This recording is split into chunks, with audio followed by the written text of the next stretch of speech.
নির্বাচনের একদিন আগে সে সংসদ ভবনে কাজ করছিল।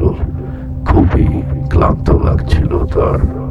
হঠাৎ মনে হলো তার পিছে কেউ হেঁটে গেল রুমের দিকে। সে চিন্তা করলো, এত রাতে কে রুমে ঢুকলো। সে রুমের দিকে যাচ্ছিল দেখার জন্য। হঠাৎ এক কান্নার আওয়াজ পেয়ে ভয় পেয়ে গেল। সে চিনতে পারছিল না কে এটা। একটু সামনে আগালো, হঠাৎ তার দিকে ঘুরলো, দেখলো শেখ হাসিনা এক ভয়ানক রূপে তাকে বলল, আমাকে ছাড়া নির্বাচন কিভাবে করবি? আয়, আমি তোকে দেখাই কিভাবে নির্বাচন করতে হয়।